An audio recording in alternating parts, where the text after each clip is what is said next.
Every wrong decision you ever made was a product of wrong perception or wrong evaluation.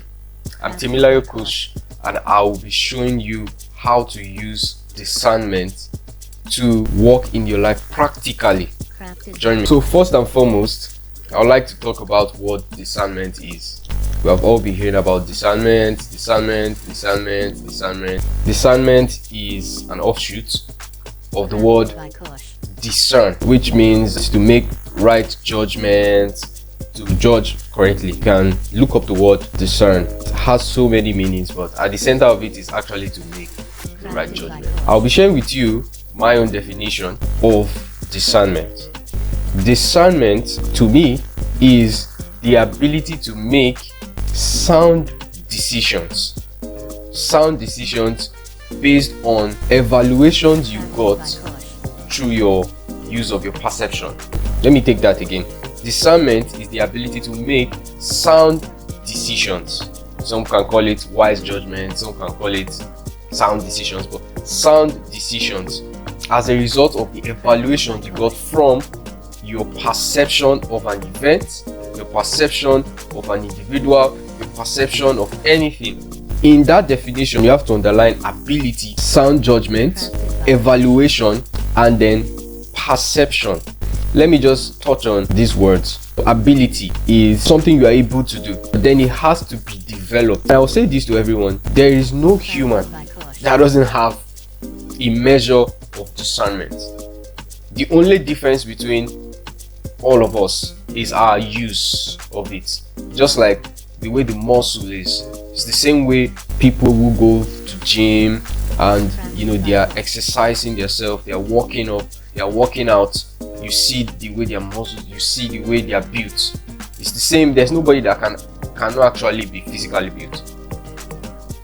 Whatever you think, there's nobody. There's no one that doesn't have discernment, a measure of discernment. Everybody has it at any age.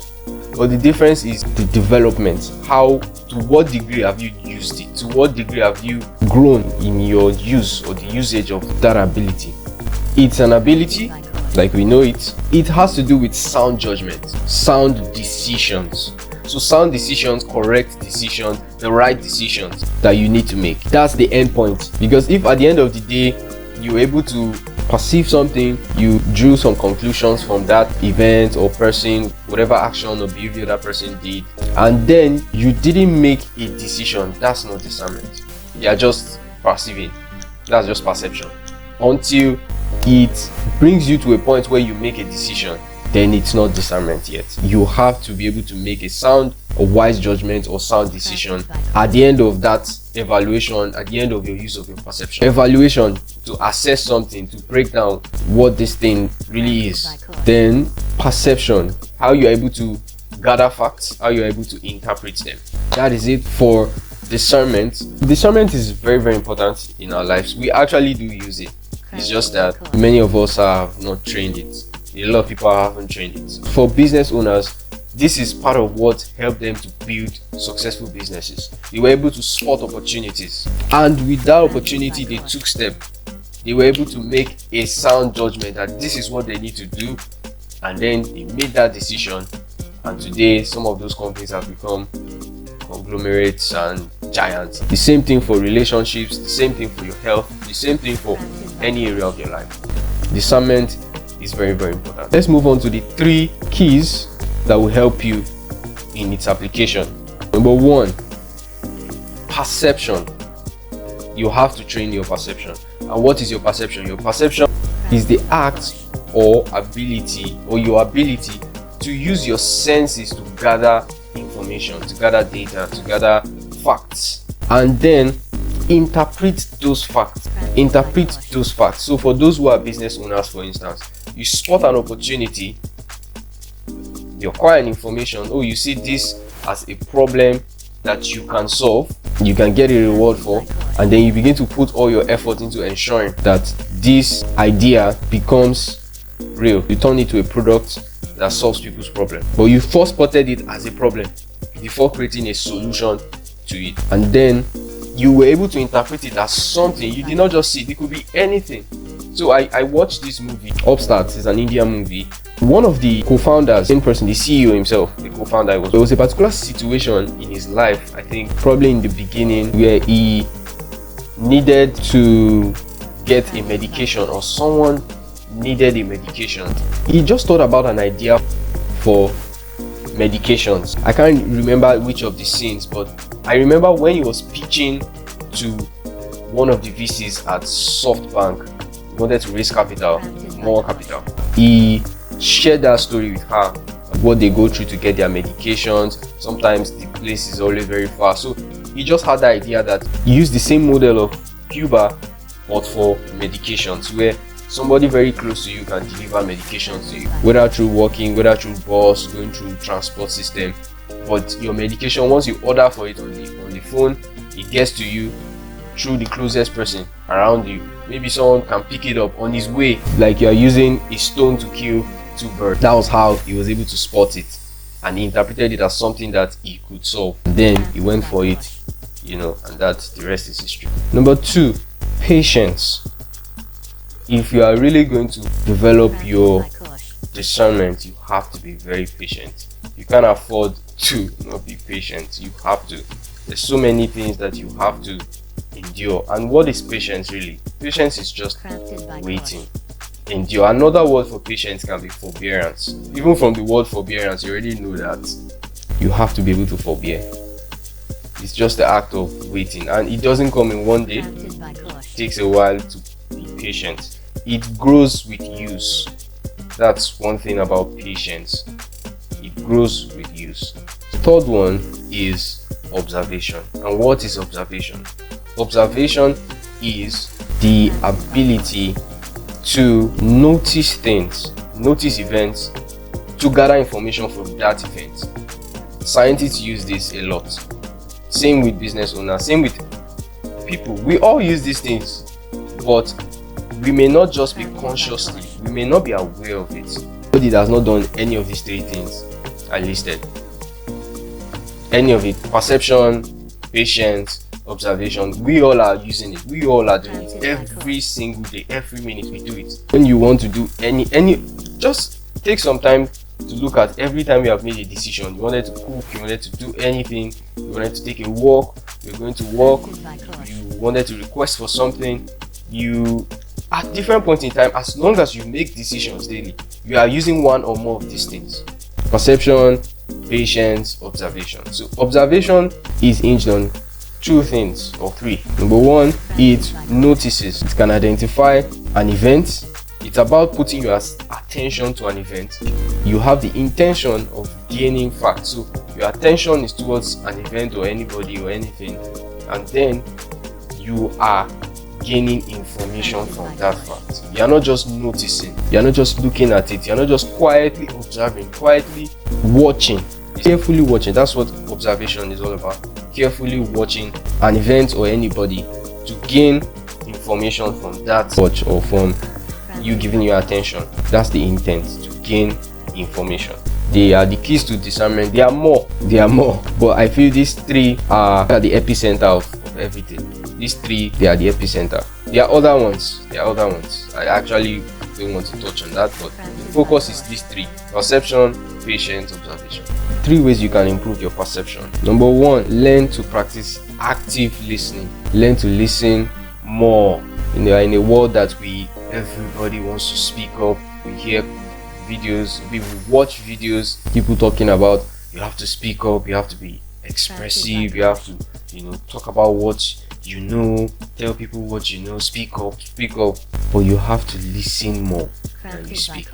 Words, they carry power. We know that words can do damage to people and can also enhance anything, can enhance our relationship with people, can also destroy it.